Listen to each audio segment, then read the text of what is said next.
जय हिंद, नमस्कार। Deepak Tiwari Azamgarh YouTube channel पर आप सभी का बहुत बहुत स्वागत है।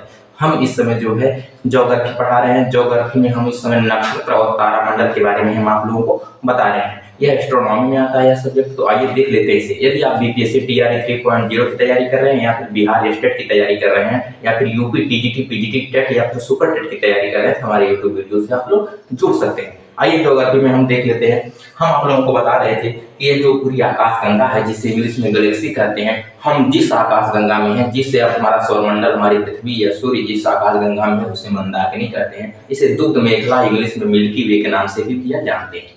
इसके बाद हम समझते हैं कि यहाँ पर हमारी सूर्य जो मंदाकिनी आकाश गंगा की बाहरी भुजा में हमारा तारा सूर्य है। सूर्य से नजदीक का तारा जो है उसका नाम है प्रक्सिमा सेंचुरी। प्रक्सिमा सेंचुरी के बाद यदि हम 2.5 लाख किलोमीटर प्रति सेकंड की स्पीड से जाएंगे, फिर भी हमें 2.5 वर्ष लग जाएंगे। यदि मान लीजिए हम 3 लाख किलोमीटर प्रति सेकंड की स्पीड से जाएंगे, 2.5 लाख नहीं 3 लाख किलोमीटर यानी प्रकाश की चाल से हम लोग चलेंगे, तो प्रक्सिमा सेंचुरी के पास पहुंचने में हमें 2.5 वर्ष लग जाएंगे। यदि कहीं गलती से रास्ता भटक गए तो समझ लीजिए पहुंची है कि नहीं। इसके बाद समझते हैं, आइए देख लेते हैं। हम कल आप लोगों को यह भी बताए थे कि आकाश गंगा के बीच वाले भाग को बल्ज यानी सेंटर कहा जाता है। इंग्लिश में सेंटर और हिंदी में बल्ज कहा जाता है। सूर्य की जो स्पीड है 250 किलोमीटर प्रति सेकंड की स्पीड से सूर्य जो है हमारी मंदाकिनी आकाश गंगा का चक्कर लगाता है। कभी एग्जामिनर पूछे सूर्य की गति क्या है, तो सूर्य की जो परिक्रमण की गति है वह है 250 किलोमीटर प्रति सेकंड। इसके बाद देखा जाए तो कितने वर्ष में यह पूरा करता है सूर्य अपनी मंदाकिनी आकाश गंगा का चक्कर। देखा जाए जो हमारा तारा सूर्य है, जो हमसे सबसे नजदीक का तारा है जो सूर्य है, वह कितने दिनों में यानी कितने वर्षों में यह पूरा करता है एक परिक्रमण आकाश गंगा का, तो 25 करोड़ वर्ष में पूरा करता है, जिसे हम इंग्लिश में कॉस्मिक ईयर और हिंदी में ब्रह्मांड वर्ष के नाम से जानते हैं। इसके बाद देखा जाए, हम आपको बताए थे कि सूर्य से नजदीक के खगोलीय पिंड को हम ग्रह कहते हैं, जिसे हम हिंदी में सौरमंडल के नाम से जानते हैं। सूर्य के अपने परिवार को हम सौरमंडल के नाम से जानते हैं, सौर ग्रह भी कह देते हैं। यह जो सूर्य है, सूर्य से नजदीक के जो खगोलीय पिंड है उन्हें हम ग्रह कहते हैं। ग्रहों की संख्या 8 है। पहले 9 हुआ करती थी, 2006 से अब 8 है। इसके बाद सूर्य से नजदीक के तारों के समूह को, जैसे हमारा तारा सूर्य है ना, इसी प्रकार यहाँ पर भी तारे हैं। जैसे 5-7 तारे एक साथ हैं। जैसे दूर से देखने पर, जैसे आप लोग कोई चीज नजदीक से देखेंगे तो वह दूसरी आकृति में दिखेगी, और दूर की आकृति को कोई चीज को देखेंगे तो उसकी आकृति दूसरी तरह से दिखेगी, है कि नहीं। जैसे मान लीजिए यहाँ पर एक तारा है, यहाँ पर एक तारा है, यहाँ पर एक तारा है, यहाँ पर एक तारा। यह तीनों तारे जब दूर से देखेंगे तो ये एकदम सटा हुआ तारा दिखेगा, जैसे लगेगा कि एक ही जगह है ये तारा। तो इसी को हम लोग कहते हैं नक्षत्र। क्या कहते हैं यहाँ पे, अब देखेंगे तो कई नक्षत्र यहाँ पर हैं। तो नक्षत्रों के ग्रुप को में डिवाइड किया गया है। जैसे 27 नक्षत्र हैं। तो टोटल कितने नक्षत्र हैं दोस्तों, वह 27 नक्षत्र हैं। यदि आप शास्त्र के अनुसार देखेंगे, क्योंकि हमारा शास्त्र बहुत ही मजबूत है, पहले से देखा जाए तो शास्त्र इतना मजबूत है कि उसी पर अध्ययन हो रहा है। जो वैज्ञानिक, जो अमेरिका हो या जापान हो, जो अध्ययन कर रहा है, जो रिसर्च कर रहा है, वो हमारे शास्त्रों पर ही रिसर्च करके एक नई नई खोज दे रहा है। अभी जो वैज्ञानिक के मतों के अनुसार जो नक्षत्रों की संख्या है वो 27 यानी 27 नक्षत्र दिए गए हैं, लेकिन हमारे शास्त्रों में 28 नक्षत्र है। 28वें नक्षत्र का नाम अभिजीत है। क्या है, अभिजीत है। इसलिए आप लोग शास्त्र को भी पढ़िए। जो पंडित जी लोग गांव में बताते हैं वह समझ लीजिए एकदम जो है पक्का रहता है, करेक्ट रहता है। उसमें किसी प्रकार का कोई बदलाव नहीं होता है। आप लोग देखते हैं जो नासा के वैज्ञानिक बड़े बड़े जो रिसर्च करते हैं, रिसर्च करके बताते हैं कि सूर्य ग्रहण इतने तारीख को इतने बजे से लेकर के इतने बजे लगेगा, चंद्र ग्रहण इतने तारीख को इतने बजे से लेकर के इतने बजे लगेगा, और यहाँ लगेगा, यहाँ दिखाई देगा। वह हमारे एक छोटे से गांव के छोटे से पंडित जी भी पत्र देख करके बता देते हैं कि इतने तारीख को इतने बजे, एकदम करेक्ट बताते हैं। उसी समय पे सूर्य ग्रहण लगता है, उसी समय पे चंद्र ग्रहण लगता है। इसलिए आप लोग निसंकोच जो पंडित जी कहते हैं समझ लीजिए उसी तरह। इसलिए अपना शास्त्र बहुत ही मजबूत है। अपने शास्त्र पे कभी भी टीका टिप्पणी नहीं करना चाहिए, क्योंकि शास्त्र हमारा बहुत मजबूत है। आज के समय में जितने लोग रिसर्च कर रहे हैं, रिसर्च, री का अर्थ होता है दोहराना, यानी दोबारा से किसी पर सर्च किया जाए तो उसी को रिसर्च कहते हैं। तो हमारे शास्त्रों पर जो है लोग रिसर्च कर रहे हैं, रिसर्च कर करके जो है एक नया नया ज्ञान दे रहे हैं। तो आइए समझते हैं।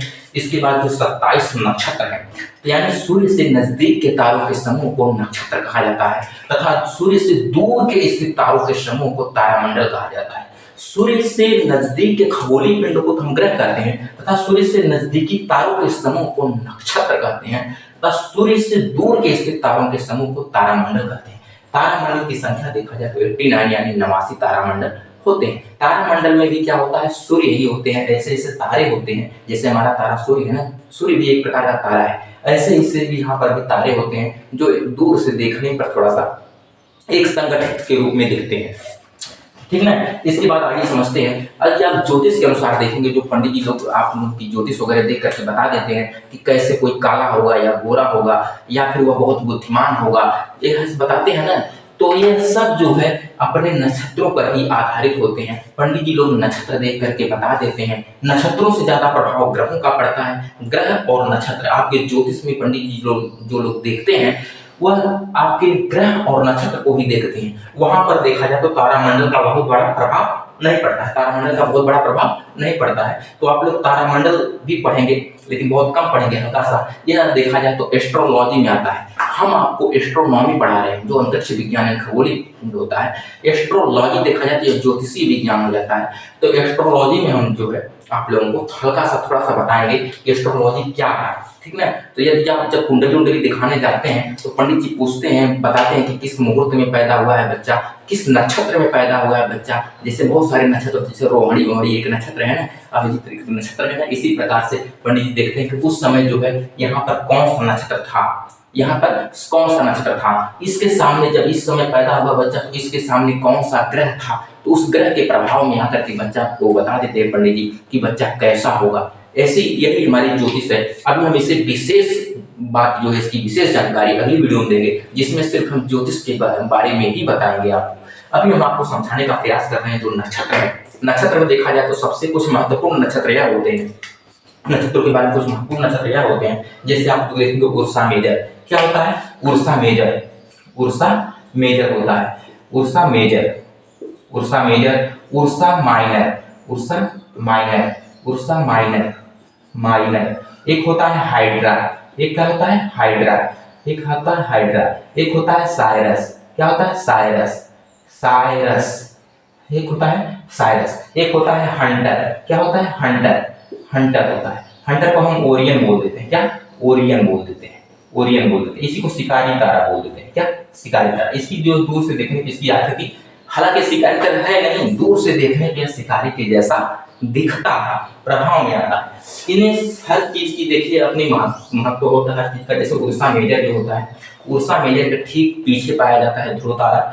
उर्सा माइनर के ठीक आगे पाया जाता है ध्रुव तारा। हाइड्रा देखा जाए तो इसमें तारों की संख्या सबसे अधिक, लगभग 30-35 तारे का समूह है हाइड्रा। साइरस देखा जाए तो सबसे चमकीला तारा देखा जाए तो साइरस है।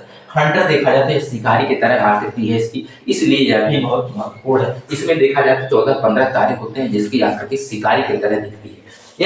ये जो नक्षत्र होते हैं इनमें मेन रूप से नक्षत्रों से क्वेश्चन भी पूछता है। उर्सा मेजर पहले यह पूछता था कि जो हमारा ध्रुव तारा है, पोलर स्टार, जिसे इंग्लिश में ध्रुव तारा को पोलर बोलते हैं, पोलर स्टार बोलते हैं, तो जो ध्रुव तारा है हमारा वह किस दिशा में है, पृथ्वी की किस दिशा में? तो पृथ्वी की उत्तर दिशा में। जैसे मान लीजिए हमारा सूर्य यहाँ है तो हमारी पृथ्वी भी यहीं कहीं होगी, पृथ्वी भी यहाँ पे मान लीजिए होगी। ध्रुव तारा कहाँ है? यहाँ पर है। ध्रुव तारा कहाँ है? यहाँ पर है। अब बताइए पृथ्वी कैसे भी घटे तो क्या ध्रुव तारा कोई अंतर आएगा? जैसे मान लीजिए सब घूम रहे हैं, सब घूम रहे हैं, जैसे पूरी आकाश गंगा ही घूम रही है, समझिए जैसे पूरी आकाश गंगा घूम रही है, सूर्य भी घूम रहा है, ग्रह नक्षत्र भी घूम रहे हैं, या नक्षत्र भी घूम रहे हैं, तारामंडल भी घूम रहा है, सूर्य भी घूम रहा है, पृथ्वी भी घूम रही है, उनका पिंड क्षुद्र सभी घूम रहे हैं। तो जैसे यह जितना घूमेगा उतना यह भी घूमेगा, ये कितना भी घूम ले लेकिन यह तो उत्तर दिशा ही रहेगा ना, इससे कोई प्रभाव तो आएगा नहीं। इसी प्रकार जो है तो यह दर्शाता है उर्सा मेजर के ठीक पीछे ध्रुव तारा है, उर्सा माइनर के ठीक सामने ध्रुव तारा है। तो अब एग्जाम में यह पूछता है उर्सा मेजर के किस तरह जो है ध्रुव तारा है। पहले यह पूछता था कि पृथ्वी के किस दिशा में जो है ध्रुव तारा है एग्जाम। तो आप लोग समझने का प्रयास करिए। यही मुख्य रूप से हम मिलते हैं अगली वीडियो में। तब तक के लिए आप सभी का बहुत बहुत धन्यवाद।